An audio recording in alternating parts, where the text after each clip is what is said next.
Walleye tourney cheaters were caught lead-handed. This Jigging Rap tweak will catch you more fish. And some side effects of forward-facing sonar that you maybe haven't considered. We got that and more coming up right now in Target Walleye's Top 5 presented by Seafoam. Let's dive on in.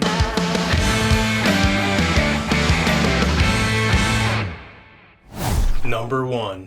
I am sure that you have seen this by now. It's literally gotten millions and millions of views. It's been on international news all over the globe.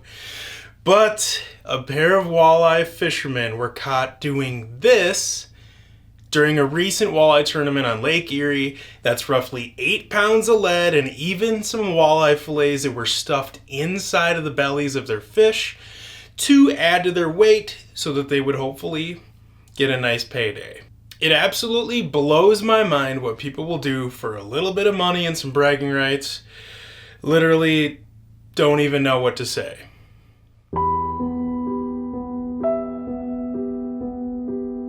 And because we live in the amazing US of A, they are technically innocent until proven guilty in a court of law. Though with all of the videos, photos, whatnot I have seen all over the internet, that's going to be quite the uphill battle. Now, a lot of people have been asking why their fish would have even been checked in the first place, and from what I've seen, there's multiple reasons why. But the main one being they had a bunch of 4-pound fish in their bag. People who weigh fish, see fish every day, handle tons of fish, conduct these weigh-ins, saw their 5-fish bag, knew they were 4-ish pound fish, which should be 20-some pounds. They hit the scales and they weighed almost 34 pounds. Something was clearly up. All I want to say on this right now is a big props to the tournament director, Jason Fisher, for catching what was going on and confronting the people. It takes some serious courage to confront someone like that in a crowd, so big props, man. Other than that, we are moving on to number 2. I've got a sneaky good Jigging Rap tweak for you. So in case you still haven't somehow seen VMC's bladed hybrid treble, it's got a little resin sealed swivel on there and a blade so that you can add a little flashy goodness onto your crankbaits. But it's not just for crankbaits. You can do a little bit of everything you want to with it.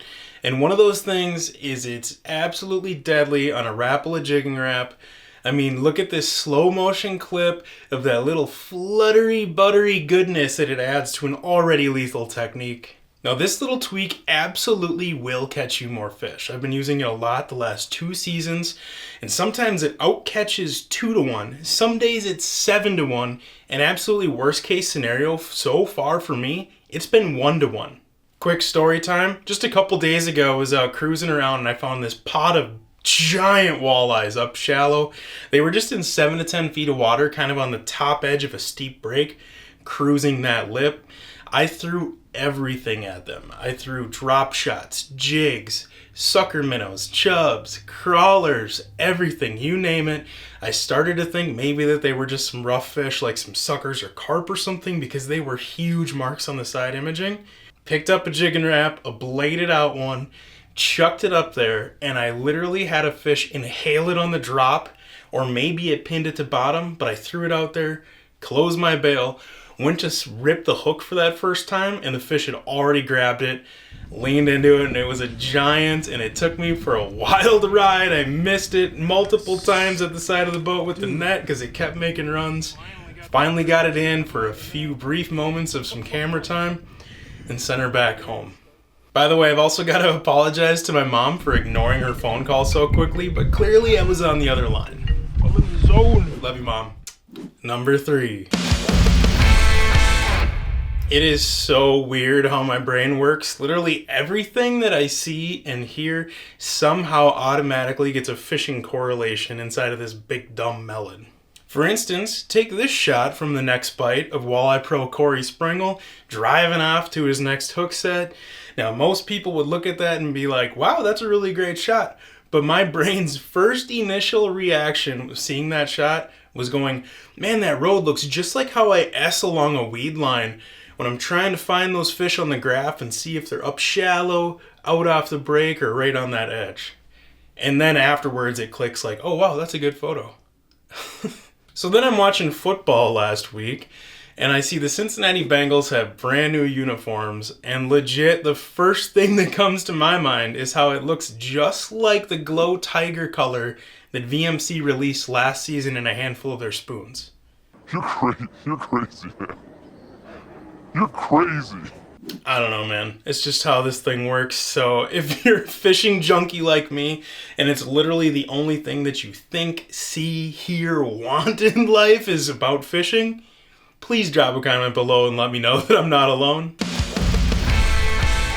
I come across a lot of weird stuff while scouring the internet every day, and one of those weird things recently was a post talking about what avid gamers could look like potentially in 20 years' time because of the amount of time and hours they spend hunched over their console. Which obviously reminded me of folks, myself included, staying hunched over their electronics in the boat, something that got multiplied times a zillion the second that I added live scope to my rig.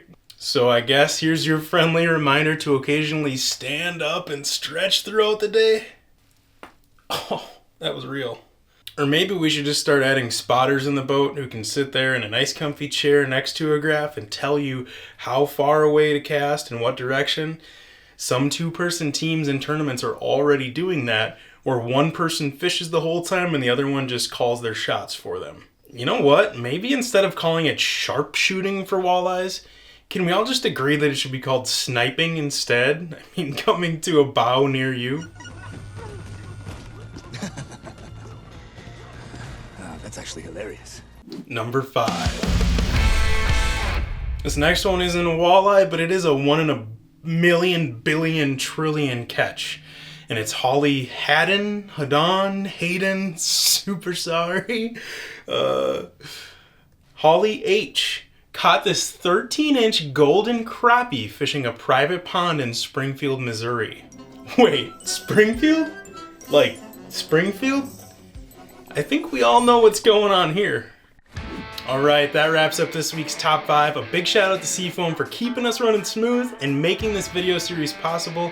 And if you want more walleye content like this, sign up for our free Target Walleye emails at targetwalleye.com, and I'll see you back in 7.